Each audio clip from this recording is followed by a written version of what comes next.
Hello everyone, শিক্ষাকোণ YouTube চ্যানেলের আরও একটি নতুন ভিডিওতে সকলকে স্বাগত। আজকের ভিডিওটি একটু অন্য ধরনের।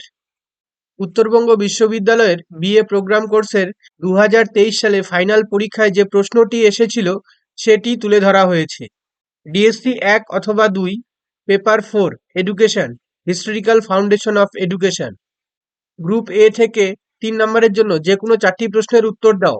1813 সালের সনদ আইনের সুপারিশ কী ছিল? উডের দলিলের 3টি সীমাবদ্ধতা লেখো। বুনিয়াদী শিক্ষার 3টি গুণাবলী লেখো। সাম্যের জন্য শিক্ষা বলতে কি বোঝো?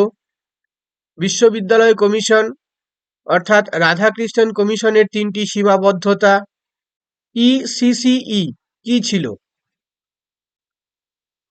গ্রুপ বি থেকে যে কোনো 4টি প্রশ্নের উত্তর 6 নম্বরের জন্য মেকলে মিনিট সম্পর্কে লেখো।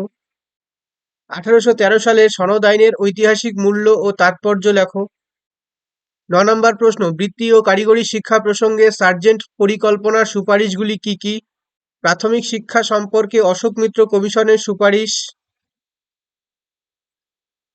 ভারতীয় বিশ্ববিদ্যালয় আইন 1904 সংক্ষেপে লেখো। বাংলায় নবজাগরণের বৈশিষ্ট্যগুলি উল্লেখ করো।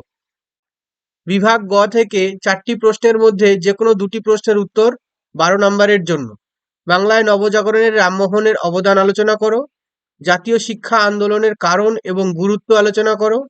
15 নম্বর প্রশ্ন, শিক্ষার লক্ষ্য ও উদ্দেশ্য, শিক্ষার কাঠামো, পাঠ্যক্রম এবং পরীক্ষা ও মূল্যায়ন ব্যবস্থা সম্পর্কে মাধ্যমিক শিক্ষা কমিশনের সুপারিশগুলি লেখো।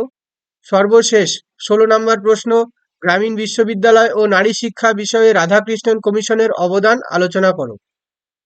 এই প্রশ্নগুলি 2023 সালে যারা পরীক্ষা দিয়েছিলে তাদের জন্য এসেছিল। কয়েকদিনের মধ্যেই 4th সেমিস্টার প্রোগ্রাম কোর্সের ডিএসসি এডুকেশনের সাজেশন আপলোড করা হবে। তোমরা সবাই চ্যানেলটিকে সাবস্ক্রাইব এবং ফলো করে রাখবে।